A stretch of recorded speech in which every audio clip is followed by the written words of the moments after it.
Bismillahirrahmanirrahim. Alhamdulillahirabbil alamin wa bihi nasta'inu ala umuri dunya waddin.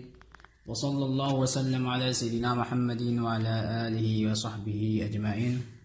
Rabbi israh li sadri wa yassir li amri wahlul 'uqdatam min lisani yafqahu qawli. Wa ba'du. Alhamdulillah, pada kesempatan kali ini kita sudah memasuki pertemuan yang kelima. Yang pada kesempatan kali ini insyaallah kita akan membahas tentang tayammum. Baik, langsung saja. Bismillahirrahmanirrahim. Qala al-musannif, faslun, asbabut tayammumi thalathatun, faqdul ma'i wal maradu wal ihtiyaju ilayhi li'atashi hayawanin muhtaramin wa ghairul muhtarami sittatun, tarikus salati waz zanil muhsanu wal murtaddu wal kafirul harbiyyu wal kalbul aquru wal khinziru. Faslun, pasal, asbabut tayammumi thalathatun, sebab-sebab diperkenankannya untuk melakukan tayammum itu ada 3. Yang pertama, faqdul ma'i, tidak adanya air atau tidak menemukan air. Yang kedua, wal maradu, yaitu sakit yang sekiranya kalau menggunakan air malah tambah parah atau tambah lama sembuhnya, dan lain sebagainya. Nanti akan ada tafsirnya, akan ada detailnya.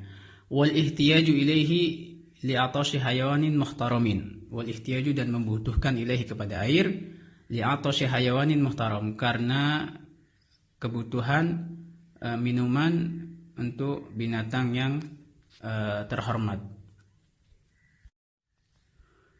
Wa ghairul muhtarami sittatun, sedangkan binatang yang tidak terhormat itu ada 6.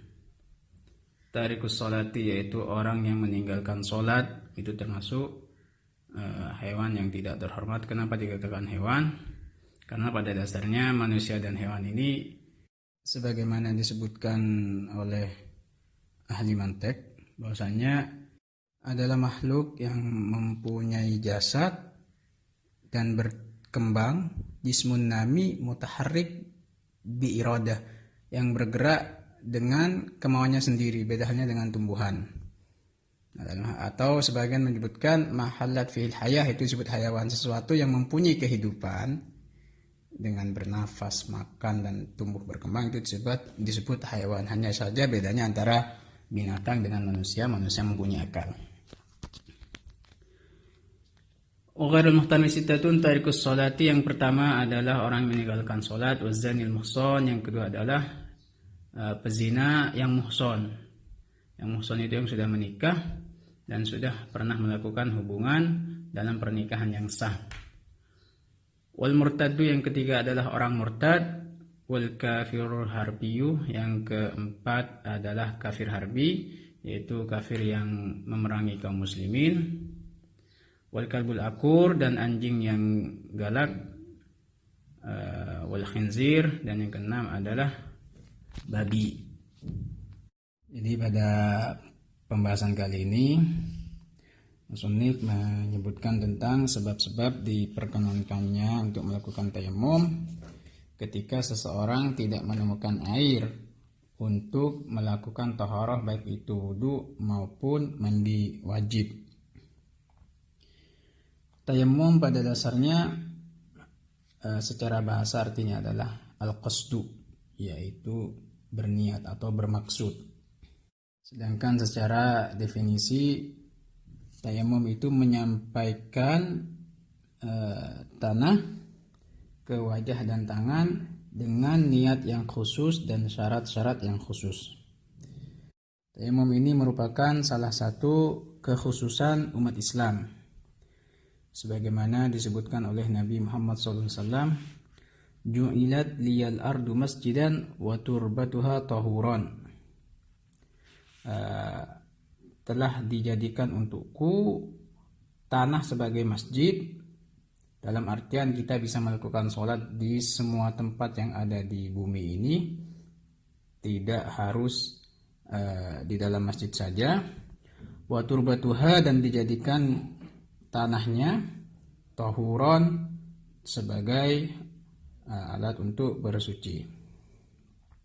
Sedangkan dalil asalnya dari Al-Quran adalah firman Allah SWT, A'udzubillahi minasyaitonir rajim, wa in kuntum marda wa ala safarin aw jaa ahadun minkum minal ghaiti aw lamastumun nisaa falam tajidu ma'an fatayammamu sa'idan thayyiban famsahu biwujuhikum wa aydikum minhu. Wa in kuntum marda, apabila kalian sedang sakit, aw ala safarin, atau dalam perjalanan, aw jaa ahadun minkum minal ghait, atau salah seorang di antara kalian baru selesai mengqada hajatnya, dan tanda kutip BAB, aula mastumun nisa, ataupun menyentuh wanita, falam tajidu ma'an, lantas kalian tidak menemukan air, fatayammamu sa'idan, maka bertayamumlah dengan tanah atau dengan debu, thayyiban yang suci, famsahu biwujuhikum, kemudian usaplah wajah kalian, wa aydikum minhu, dan kedua tangan kalian, minhu, dari tanah tersebut. Sedangkan sebab turunnya ayat ini disebutkan dalam hadis bahwasanya Sayyidah Aisyah suatu ketika dalam perjalanan di perang Bani Mustalik pada tahun 6 Hijriah, beliau ikut keluar bersama Nabi. Kemudian Sayyidah Aisyah itu kehilangan kalungnya, sedangkan mereka tidak mempunyai air. Sedangkan lantas saat itu orang-orang sibuk mencari kalung Sayyidah Aisyah yang hilang. Karena kalung belum ditemukan, sehingga Rasulullah dan para sahabat memutuskan untuk tetap diam di tempat itu hingga mereka kehabisan air. Akhirnya orang-orang pada protes ke Sayyidina Abu Bakar karena gara-gara Sayyidah Aisyah. Orang-orang dan Nabi dan sahabat-sahabatnya agak lama tinggal di tempat itu karena mencari kalung hingga akhirnya habis.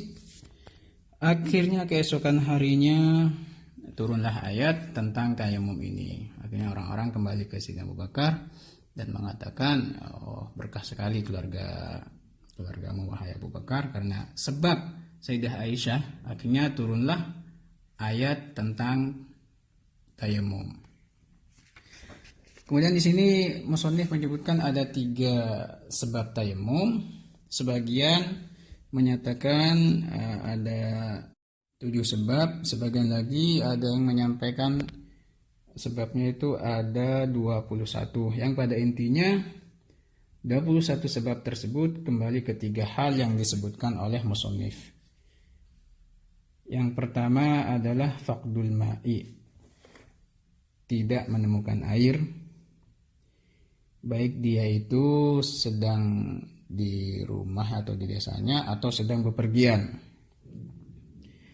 Dan ini sebagaimana diriwayatkan oleh Imam Bukhari dari Imran bin Husain, bahwasanya Rasulullah SAW melihat seorang sahabatnya sendiri tidak ikut jamaah. Kemudian Nabi bertanya kepadanya, faqala ya fulan ma manaka an tusalli fil qaum? Faqala ya Rasulullah asabatni janabatun wa la ma. Qala alayka bis sa'id fa innahu yakfik. Suatu ketika Rasulullah itu melihat ada seorang sahabat tidak sholat. Kemudian ditanya, kenapa kamu tidak ikut sholat? Dia bilang, saya sedang junub tapi tidak menemukan air. Lantas Nabi berkata, alaika bis sa'id fa innahu yakfik. Kamu cukup menggunakan tanah untuk bersuci. Nah, di sini untuk orang yang sedang bepergian ada 4 keadaan.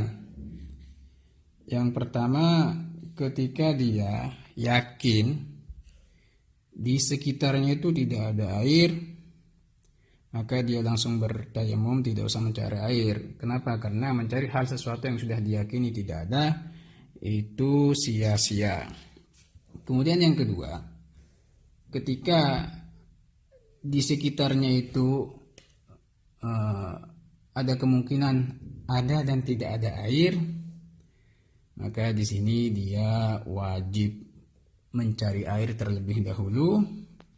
Nah, ketika dia sudah wajib untuk mencari air, sampai batas manakah dia itu wajib mencarinya? Yang pertama yang disebutkan oleh para fuqaha, haddul ghauth, batas sekiranya seseorang itu ketika berteriak untuk meminta pertolongan dari rekan-rekannya, maka orang-orang bisa mendengarnya. Nah, ini jaraknya sekitar 144 meter. Nah, di batas ini antara tempat dia duduk atau berdiri, maka dia wajib mencari air di sekitarnya sejauh jarak 144 meter, yaitu kiri kanan, depan belakang. Kemudian keadaan yang ketiga adalah ketika dia meyakini di sekitarnya itu ada air. Nah, di sini ada 3 pembahasan. Yang pertama, kalau jaraknya itu masih di haddil ghurab, yaitu jarak yang sekiranya orang yang sedang bepergian untuk mencari pakan untuk ternaknya dan lain sebagainya, atau yang diperkirakan dengan jarak 2782,5 meter, hampir 3 kilo ya. Nah, di sini kalau dia meyakini ada air di antara jarak itu, antara dirinya dengan jarak sejauh 2782,5 meter, maka dia wajib mencari air. Kemudian kalau dia meyakini, ini yang kedua, kalau dia meyakini adanya air tapi di atas batas itu, contohnya 3 km, 4 km, maka dia tidak perlu mencari air ke situ, tapi langsung bertayamum karena jarak tersebut terlalu jauh. Kemudian yang ketiga adalah kalau dia meyakini adanya air di tempat yang agak jauh, tapi kalau dia hendak menuju ke air tersebut akan membuatnya keluar dari waktu sholat, maka dalam hal ini dia tidak perlu mencari air, tapi langsung bertayamum. Kenapa? Karena kalau dia mencari air di situ percuma, karena akan keluar dari waktunya sholat, maka dia langsung tayamum saja dan sholat tepat waktu. Kemudian yang keempat, keadaan yang keempat adalah airnya ada, tapi di situ ada berdesak-desakan, seperti contoh di tempat pemberhentian para musafir, ada yang menyediakan air di situ, akan tetapi antriannya sangat panjang, yang sekiranya kalau dia mengantri di situ maka keluar dari waktunya sholat, maka langsung saja dia bertayamum. Begitu juga ketika ada sumur atau tempat air, tapi untuk sampai ke situ ada sesuatu hal yang menghalangi, seperti adanya binatang buas dan lain sebagainya. Kemudian sebab yang kedua adalah sakit. Hal ini sebagaimana disebutkan dalam sebuah hadis, bahwasanya salah seorang sahabat di kepalanya itu ada luka karena pedang ya. Waktu itu dia sedang junub, kemudian bertanya kepada teman-temannya apakah ada keringanan. Mereka berkata tidak, kamu wajib mandi. Kemudian ternyata orang tersebut mandi lantas meninggal karena air yang masuk ke luka di kepalanya, karena lukanya sampai ke otaknya itu. Kemudian Rasulullah SAW dikabarkan akan hal ini, lantas beliau bersabda, qatalahumullah ala sa'alu idza lam ya'lamu fa innama shifa'ul ayyi as-su'al. إنما كان يكفيه أن يتيمم ويعصب على جرحه خرقة ثم يمسح عليها ويغسل سائر جسده. رواه Abu Daud. Kata Nabi ketika mendengar kabar sahabat yang meninggal gara-gara fatwa yang salah tersebut, qatalahu, mereka itu telah membunuh orang tersebut. Qatalahumullah, semoga Allah membunuh mereka. Ala sa'alu idza lam ya'lamu, hendaknya Kenapa mereka tidak bertanya kalau tidak tahu? Fa innama syifa'ul ayyi as-su'al. Karena obat ketidaktahuan adalah bertanya. Sedangkan Nabi masih ada di zaman itu. Kenapa tidak bertanya kepada Nabi? Tidak terburu-buru berfatwa. Innama kana yakfihi an yatayammam. Dia itu cukup melakukan tayamum saja, tidak harus mandi. Wa yasibu ala jarhi khirqatan. Kemudian menutup lukanya dengan kain atau diperban, thumma yamsahu 'alaiha, dan mengusap perban tersebut dengan air, wa yaghsilu sa'ir jasadihi, dan membasuh semua anggota tubuhnya selain yang diperban tersebut. Hadis riwayat Abu Dawud. Jadi dalam hadis ini disebutkan kalau ada orang punya luka atau sakit atau punya perban di situ, maka tidak harus mandi sekujur badan, dalam artian lukanya tidak harus disiram juga, terlebih kalau lukanya itu di kepala yang bisa menyebabkan sangat fatal, maka cukup dia menutup lukanya dengan perban, mandi dengan biasa sekujur tubuh kecuali tempat lukanya tadi itu, maka perbannya cukup diusap pakai air, lantas bertayamum, atau tayamum terlebih dahulu lantas mandi. Nah, di sini masalah sakit ada beberapa jenis. Ada 3 jenis sakit. Yang pertama, kalau menggunakan air, sekiranya sakitnya itu bisa menyebabkan dia itu meninggal, atau menyebabkan salah satu anggota badannya itu rusak seperti buta, atau manfaatnya itu tidak bisa digunakan lagi seperti tangannya malah lumpuh kalau pakai air, maka dalam hal ini dia diperkenankan. Kemudian yang kedua yaitu sakit yang sekiranya kalau dia menggunakan air sakitnya tambah parah atau tambah lama sembuhnya, atau ada perubahan pada anggota yang luar seperti wajah dan tangan, perubahan warna kulit yang sekiranya itu membuat penampilannya tambah buruk, maka di sini juga boleh untuk bertayamum.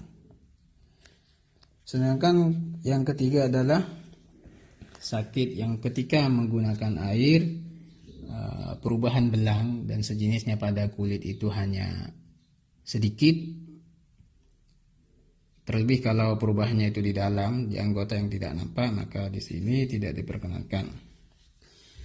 Seperti halnya sakit juga disebutkan di sini adalah tayamum karena air yang sangat dingin, yang jika menggunakan air tersebut justru akan membuatnya celaka atau membuatnya sakit.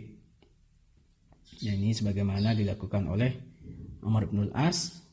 Suatu ketika beliau ihtilam di malam yang sangat dingin, lantas beliau bertayamum dari janabahnya.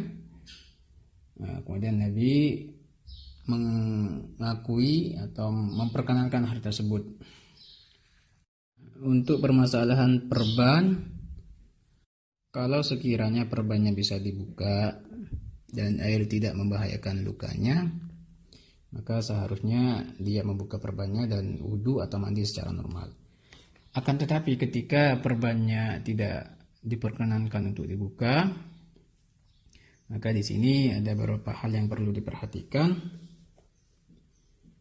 Yang pertama, dia itu wajib membasuh semua anggota selain tempat perban tersebut, kemudian mengusap perbannya dan bertayamum setelah itu.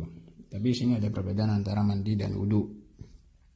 Kalau di mandi, dia boleh mendahulukan tayamum terlebih dahulu atau mandi terlebih dahulu baru tayamum. Sedangkan dalam wudu, maka di sini ada yang namanya tartib.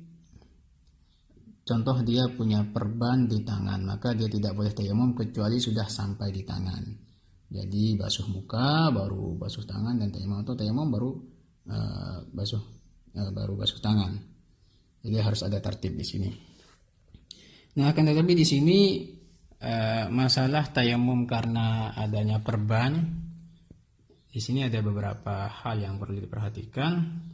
Ada sebagian keadaan itu dia wajib mengulang sholatnya, dalam artian wajib mengkodok, dan ada beberapa yang tidak wajib mengkodok.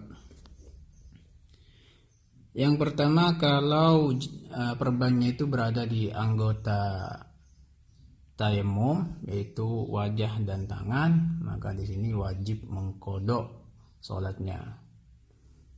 Ini yang pertama. Kemudian yang kedua, kalau perbannya bukan di anggota tayamum, ini perban tidak harus besar ya, meskipun seperti hansaplas itu juga sama, karena menghalangi air untuk masuk ke kulit, untuk menyentuh kulit. Kemudian yang kedua adalah ketika perbannya itu berada di anggota selain anggota tayamum, maka di sini ada beberapa tafsil. Yang pertama adalah dia itu meletakkan perbannya hanya di tempat lukanya saja, seperti meletakkan hansaplas hanya di sebatas luka saja, maka di sini dia tidak wajib mengulang sholatnya, baik meletakkannya tersebut dalam keadaan suci atau tidak. Yang kedua adalah dia itu meletakkan, memasang perbannya itu atau hansaplas melebihi kadar luka tersebut, akan tetapi lebihnya tersebut sesuai kadar yang dibutuhkan biar tidak lepas. Maka di sini kalau dia meletakkannya dalam keadaan suci, dia tidak wajib mengulang. Sedangkan kalau dia itu meletakkannya, memasangnya itu dalam keadaan suci, tapi melebihi batas yang dibutuhkan, atau masih di batas yang dibutuhkan akan tetapi dia meletakkannya dalam keadaan tidak suci, atau dia itu meletakkannya dalam keadaan tidak suci dan melebihi kadar yang dibutuhkan, maka dalam hal ini dia wajib mengulang sholatnya. Kemudian sebab yang ketiga adalah wal ihtiyaju ilaihi li'atashi hayanin muhtaram, membutuhkan air tersebut untuk minum binatang yang terhormat, yaitu binatang yang haram untuk dibunuh. Nah, dalam hal ini ketika air tersebut dibutuhkan untuk manusia ataupun binatang ternak, maka dalam hal ini dia tidak boleh menggunakan air tersebut, terlebih kalau airnya terbatas, karena ini bisa menyebabkan binatang atau manusia tersebut akan berada dalam keadaan yang bisa sampai pada kematian jika sampai tidak menemukan air dalam waktu yang lama. Maka dari itu dia di sini bertayamum, boleh melakukan tayamum. Bahkan menggunakan air dalam keadaan tersebut ketika seseorang membutuhkan air untuk minum, untuk konsumsi, baik untuk dirinya atau untuk binatangnya, dan tidak ada air lagi, dalam hal ini dia haram menggunakan air tersebut dan harusnya dia melakukan tayamum. Atau kita membutuhkan air ini untuk dijual dengan tujuan agar mendapatkan makanan, karena kita tidak mempunyai makanan tapi punya air. Nah, air tersebut kita jual untuk membeli makanan, maka di sini hukumnya sama, boleh bertayamum di situ. Kemudian di sini dikecualikan tentang masalah binatang yang muhtaram ya, yang terhormat tadi. Di sini disebutkan ada 6, ghairul muhtarami sittatun. Binatang yang tidak terhormat ada 6. Yang pertama adalah tarikus sholah, orang yang meninggalkan sholat. Di sini ada 2 jenisnya. Yang pertama adalah meninggalkannya karena mengingkari kewajiban sholat. Dalam hal ini dia hukumnya adalah kafir. Jadi statusnya adalah murtad. Dan yang kedua adalah orang yang meninggalkan sholat karena malas-malasan. Dalam hal ini dia tidak menjadi kafir. Kemudian yang kedua adalah pezina muhsan, ya, dengan syarat yaitu orang tersebut sudah balik, berakal, merdeka, dan pernah melakukan hubungan badan dalam pernikahan yang sah. Jadi ketika seseorang memenuhi syarat tersebut lantas berzina, maka dia itu disebut zina muhsan yang hukumannya adalah rojem, sampai meninggal, dirajam dengan batu. Kemudian yang ketiga adalah murtad, baik itu dengan perbuatan, perkataan atau keyakinan. Kemudian yang keempat adalah kafir harbi, yaitu orang kafir yang tidak mempunyai perdamaian dengan kaum muslimin, dalam artian dia masih memerangi kaum muslimin. Kemudian yang kelima adalah anjing yang galak atau anjing yang buas, yaitu anjing yang menakutkan orang-orang yang jalan meski hanya dengan sekedar longlongannya ataupun dengan menggigitnya. Kemudian yang keenam adalah babi. Dalam hal ini 6 hal tersebut, mulai dari orang yang meninggalkan sholat, zina muhson, orang murtad, kafir harbi, anjing yang buas atau galak, dan babi. Kalau kita punya air, maka hendaknya kita gunakan, jangan kita kasih mereka, kita pakai untuk taharah saja. Jadi seperti itu. Jadi tidak diperkenankan tayamum karena memberikan air tersebut untuk 6 binatang tadi. Jadi seperti itu. Allahu a'lam bishawab.